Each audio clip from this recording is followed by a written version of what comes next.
Nice to have your company this Friday moment. Now, this was a really beautiful moment. 6-year-old Lenny Silvera finally reunited with his mum and his siblings last night.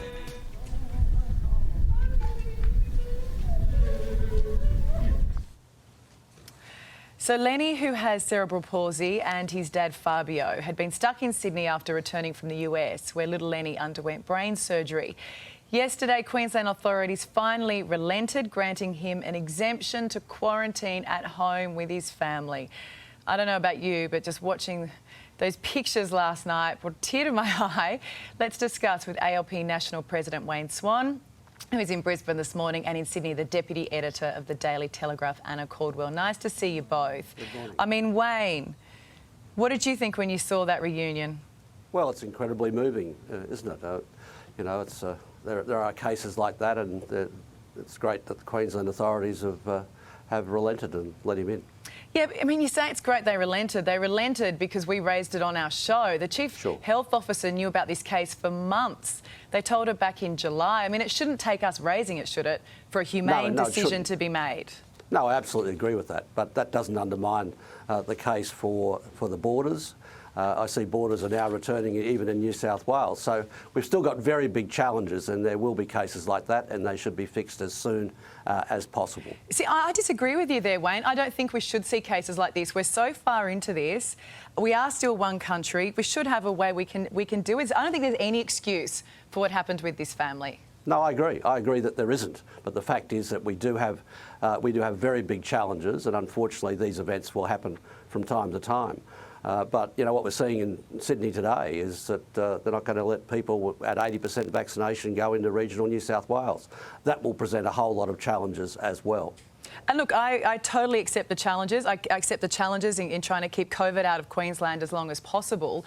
But I think when we look at these individual cases, I mean, Anna, your thoughts on this? This was a sick little boy, and we have heard way too many stories like this. I think we've all had enough of it. Yeah, that's right. I mean, really, it's been 2 years of these horrific cases where people have been kept from their families, you know, almost in what are essentially, you know, very cruel decisions. And it's taken media outlet after media outlet raising them in order to get them fixed.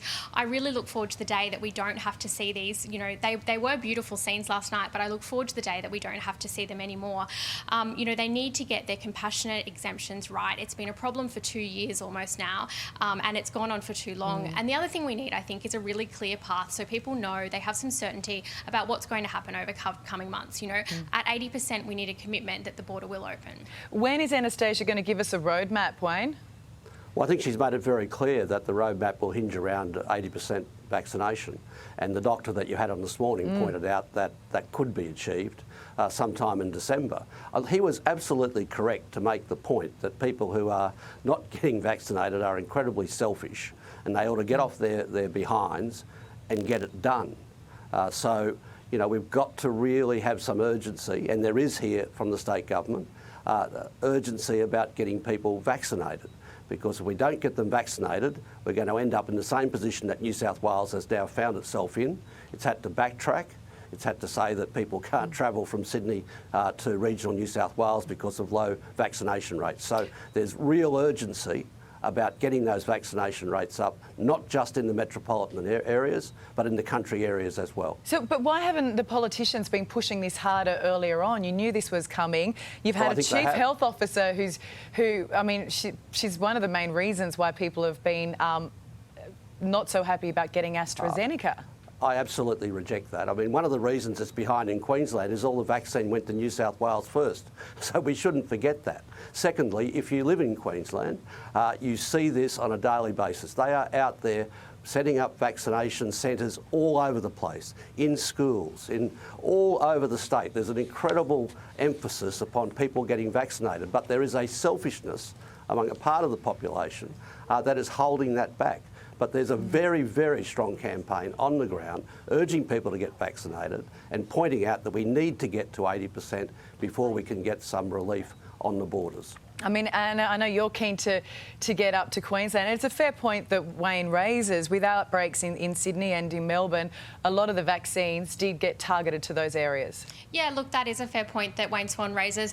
I mean, you know, the thing is, the sad thing is that having an outbreak really does speed up vaccine take-up. We saw it in New South Wales, we're seeing it in Victoria.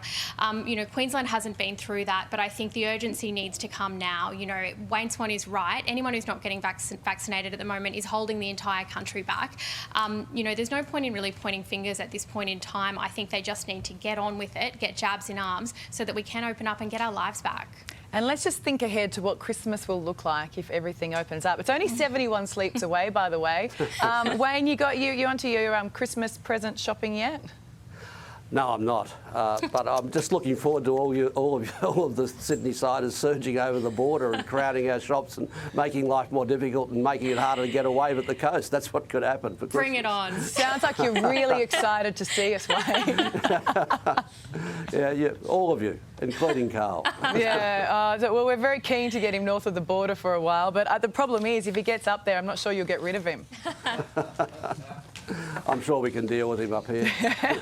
I'm sure if anyone can, it's you, Wayne. Nice to see you both this morning. Enjoy your weekend, won't you?